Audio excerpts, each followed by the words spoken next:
Wise अप्रैल ख़बर सिलसिलो जारी ख़बर शेयर कंदासीं पीरकोट खां। पीरकोट में खाधे पीते वारी शयुनि में मिलावट जो कारोबार उरूज ते पहुतल।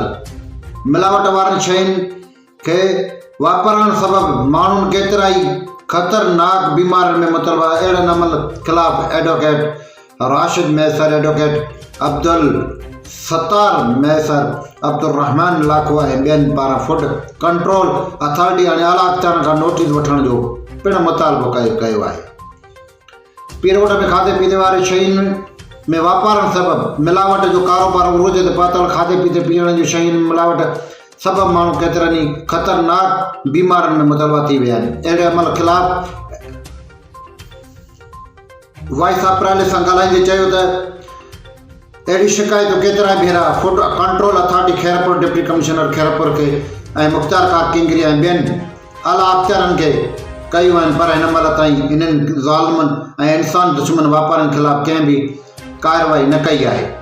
हिननि ॿुधायो त हिन खाधे पीते जे शयुनि खां खाइण वारो तेल, खंडु, चांहि जी पिणु मिलावट जारी आहे। वाइस अप्रैल पेज खे लाइक करणु ऐं शेयर करणु न विसारींदा।